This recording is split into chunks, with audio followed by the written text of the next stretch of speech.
Kalau kan tulang lunak nih, gue regangin nih. Perutkin. Anjir. Tapi kata mama jangan diikutin. Tapi tetap diikutin sampai gede. Ah, kenapa tuh orang itu ngomongnya pahit tapi nggak pernah masuk ke dompet emang di belakang ya. Ngomongnya tuh.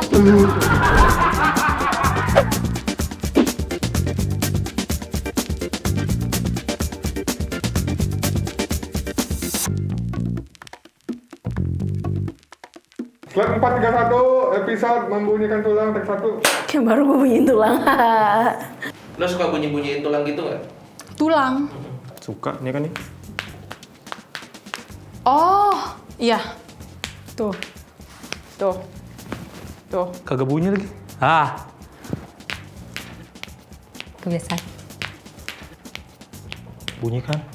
Bunyi. Bunyi. Wih, pegel. Semuanya bunyi. Sering banget, hampir tiap menit kali kalau gue. Nggak anti. Serius? Serius gue beneran. Gue kayak anti banget, ngepetek-petekin badan jari aja gue jarang. Nggak pernah malah, bukan jarang. Biar apa tuh dibunyi-bunyiin? Nggak apa-apa, biar keren aja, biar lu makin takut sama gue. Wow. Kenapa nggak suka lu? Duh, galak banget.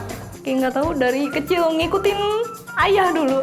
Tapi kata mama jangan diikutin. Tapi tetap diikutin sampai gede. Sampai adik-adik gue ikut. Sebenarnya itu kurang bagus kayaknya deh ya. Jadi ketagihan gitu. Kayak tapi gue tahu itu nggak boleh. Emang kenapa nggak boleh? Pernah denger aja pokoknya nggak boleh jadi apa ya? Pokoknya yang nggak bagus lah, tapi lupa. Biasanya dibunyiin kalau kenapa? Kalau lagi pegel. Gabut terus pegel. Enak aja gitu. Atau enggak lagi mikir, ah, besok gajian berapa ya gitu. Kalau lagi kerja, terus kelamaan kerja, kelamaan nunduk atau kelamaan ngapain gue suka gitu. Kayak lagi iseng gitu biasanya. Tiba-tiba aja gitu, cetek.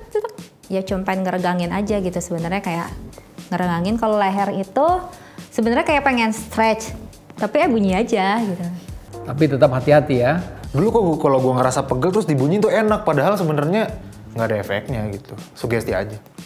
Gue kebiasaan, kalau tangan ini kebiasaan. Jujur gue harus hilangin, ini nggak bagus. Karena gue udah tanya dokter, katanya persendiannya nanti ini, nggak boleh sering-sering kayak gitu. Terus nggak enak dilihat juga kan.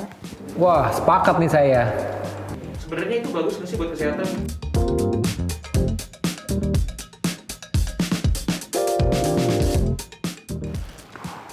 Gue jadi takut lagi. Bagus nggak ya? Setahu aku kayaknya katanya sih Gak tahu juga, nggak pernah nyari tahu. Ya bagus sih kalau gue ngerasa. Jadi lebih ringan aja. Nggak tahu, kayaknya bagus-bagus aja sih.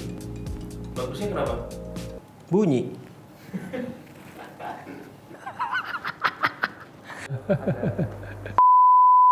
Bagus nggak sih buat kesehatan tulang? Enggak. Bikin minyak di antara tulang lu itu jadi habis, sama bantalannya juga makin tipis gitu.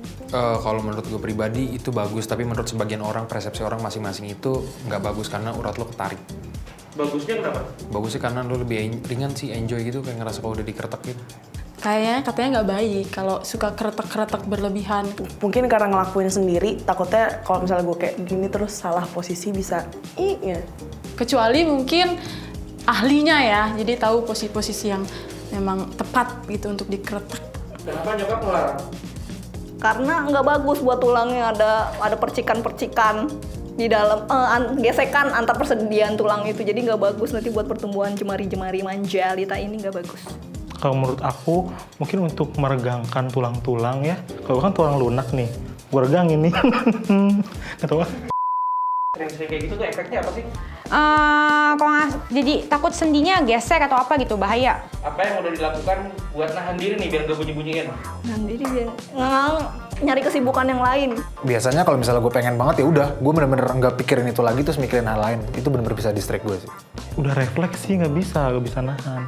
Nyari tahu kali ya dampak negatifnya apaan, biar berhenti. Ingat kalau itu tuh nggak boleh, tapi ujungnya nyerah. Karena kayak gergetan gitu loh. Ini aja sekarang kayak pengen, tapi udah bunyi semua tadi. Nggak tahu, gue nggak pernah nahan. Kalau gue pengen bunyiin ya bunyiin aja. Wah, gue nggak bisa, ini udah kayak apa, kebiasaan. Ini harus gue hilangin sih sebenarnya. Untuk ngomong, jadi gue sadar. aku nggak pernah sengaja emang bunyiin, jadi aku nggak tahu. Cuman biasanya lagi stretching tuh bunyi gitu kan, beda ya. Nggak ada, gue nggak bisa nahan. Tetap gue lakuin kayaknya. Itu nggak bisa, itu udah jadi kewajiban banget. Kayak tangan lu gatel kan tiba-tiba lu keretekin. Anjir. Coba sekali lagi. Ayo. Anjir. Sumpah dari semua talent lo doang sih yang enggak. Demi apa sih? Iya sumpah. Karena beneran gue gak suka ngedengernya aja tuh ngilu. Gak ada satisfying sama sekali. Yang orang-orang bingung deh kenapa pada suka. Kayak jari di grrrr, kalau nggak wah gitu kayak mau ngapain sih lu ada apa nih, lu ngapain gitu, gue gak ngerti itu apa sih satisfyingnya, gak ada gitu. Halo, saya Profesor Ari. Selamat datang di Kata Dokter. Nah, ini juga satu kebiasaan yang sering ya yang sering dilakukan oleh anak muda nih, yaitu membunyikan tulang, membunyikan sendi, peletok-peletok, dipeletok-peletokin gitu ya. Nah, ini sebenarnya bagus nggak sih ini? Ya, saya bilang ya tetap ini bukan sesuatu kebiasaan yang baik. Lain kalau kita tadi dalam rangka stretching, karena kalau stretching itu kan memang ada urut-urutannya bagaimana kita melakukan stretching. Walaupun kadang-kadang di dalam stretching itu kita memang menimbulkan bunyi di antara sendi tersebut.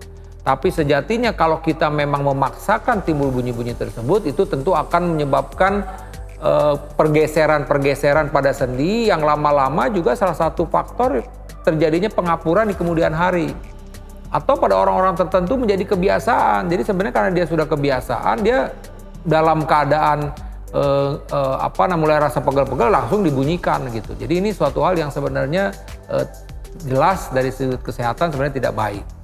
Nah, tapi kalau tadi ini bagian, sekali lagi nih, kalau ini bagian dari stretching, saya rasa ini kan anak-anak muda juga sedang berolahraga, baiknya sebelum berolahraga juga melakukan stretching terlebih dahulu, pelemasan, ya itu silakan. Walaupun bisa saja pada saat proses pelemasan tersebut timbul bunyi tersebut, tapi bukan sesuatu yang kita memang ingin membunyikan tersebut. Ya macam-macam ini kadang-kadang teknik-teknik yang digunakan untuk ini membunyikan tersebut. Jadi setelah membunyikan itu memang merasa lebih nyaman. Jadi sejatinya prinsipnya kalau memang kita merasa tadi pegal misalnya, atau kita tidak nyaman di sendi-sendi kita atau di otot-otot kita, ya kalau saya sarankan lebih baik kita menggunakan obat-obat untuk penghilang nyeri, ya balsam lah misalnya yang digunakan di luar gitu ya, untuk luar. Kalau memang ini tidak mengatasi, ya silakan menggunakan dengan dikonsumsi. Tapi sekali lagi kita mesti hati-hati tuh. Ya, kalau ini Anda mempunyai kebiasaan-kebiasaan ini, ya tentu ini akan berdampak yang tidak baik di kemudian hari untuk sendi tersebut. Yang saya sebutkan tadi bisa aja terjadi pengapuran, bahkan juga terjadi trauma karena kita paksakan sendi tersebut untuk menghasilkan bunyi-bunyi tersebut. Demikian informasi dari saya Profesor Ari. Sampai jumpa.